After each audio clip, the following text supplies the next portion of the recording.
Marathon des Sables 2022 en compagnie d'un témoin qui écoute, qui observe. C'est sa première expérience sur Marathon des Sables. Tous les jours, il est sur le terrain, même la nuit, comme hier soir. Fondateur, animateur, instigateur.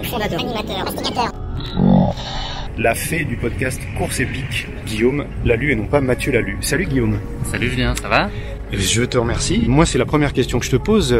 Tu es sur le terrain tout le temps. Tu as passé une grosse partie de la nuit sur cette fameuse étape longue et tu as loupé la pause d'Annette puisque tu étais déjà reparti. Et oui, l'idée c'était pour moi de vivre l'expérience de nuit parce que j'ai jamais, je l'ai vu que 2 jours. C'est mon premier marathon des sables comme tu l'as dit et j'ai jamais pu vivre ces ambiances nocturnes même sur d'autres courses ailleurs. Donc j'avais très envie de m'immerger, d'aller capter des sons dans ces ambiances qui sont quand même très particulières que tu connais mieux que moi et j'ai pas été déçu parce que j'ai vécu beaucoup d'émotions et j'ai été sidéré par l'enthousiasme des coureurs que j'ai vus qui étaient déjà partis depuis quasiment 15 heures et qui étaient tous très souriants, très disponibles.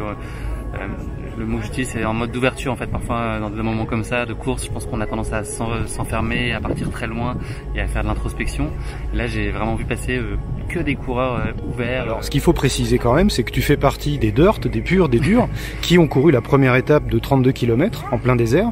C'est la solidarité qui est vraiment une constante et qui est c'est pour eux en fait, c'est-à-dire qu'il y a vraiment à la fois du côté de l'organisation, du côté des coureurs, il y a vraiment cette logique d'entraide et de solidarité. C'est pas un vain mot, j'avais beaucoup entendu parler de ça, et cette notion d'aventure humaine bien plus que sportive, et elle est bien plus puissante que ce que je pouvais imaginer. Il y a vraiment cet esprit de solidarité, il est extrêmement présent. Après, moi je suis sidéré aussi de la détermination et de l'abnégation de ces coureurs. Enfin, c'est vraiment admirable parce qu'il y a des photos qu'on voit souvent, c'est les photos des premiers. Il y a quand même des gens qui ont 70, 80 ans, des gens très jeunes, des gens pieds nus, des profils. Il y a Spider-Man qui boit pendant 15 heures à travers sa combinaison intégrale. On précise que Spider-Man est donc grimé en Spider-Man pour une association humanitaire.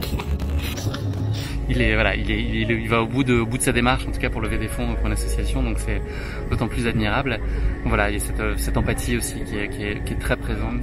C'est aussi un peu leur petit feuilleton, je pense, de suivre. Tu vois, moi je vois quand je vais échanger avec eux en fin de journée, ils n'ont pas forcément les classements de tête de course en tête et ils sont quand même contents de pouvoir suivre. Eux, ils se mêlent pas à la lutte et c'est pas le sujet, mais je pense que ils sont aussi admiratifs de ces coureurs de haut niveau et je pense qu'il y a ce petit piment de la compétition, même si c'est pas l'enjeu pour 90% des gens qui sont là pour vivre complètement autre chose et je pense que leur seul objectif c'est de finir quoi. Je pense qu'on ira sur le podium ce soir. Bon, donc Solène... Faut pas craquer. non. C'est pas ce que j'allais dire. non, bah ouais, c'est... Enfin, en tout cas, moi, je suis super fière et super contente de pouvoir monter sur le podium au marathon. Même si l'équipe... voilà. Moi je fais tout pour limiter la casse en tout cas. Ah, tu nous dis ça chaque jour. Moi je la trouve homogène, cohérente et... Ouais, on est une belle équipe. C'est vrai que cette année j'avais passé 16 marathons des sables et franchement ces tentes, je l'ai dit à Solinière, c'est incroyable. C'est incroyable, on a une belle ambiance là sous la tente, il n'y a pas de pression ni rien, on a l'impression qu'on fait un trek dans le désert, tranquillo. Tranquille. On fait un gros marathon mais on a l'impression qu'on marche comme ça dans le désert et tout ça. Alors Julien... Ils font des gros efforts.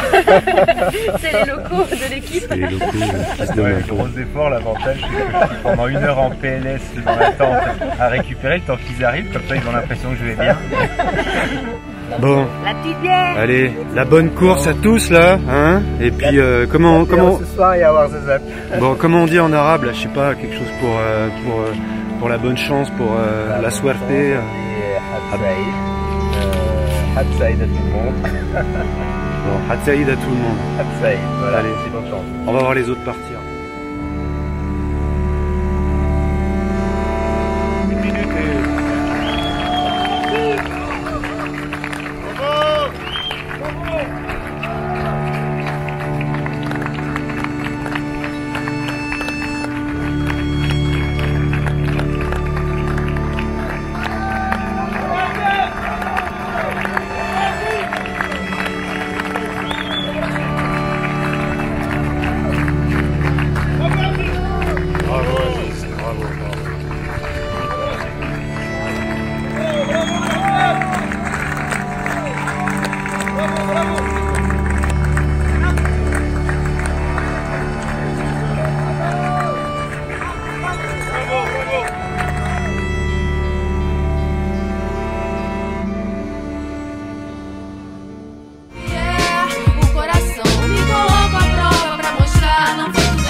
Monsieur, ne restez pas dans le champ de la caméra, s'il vous plaît, monsieur.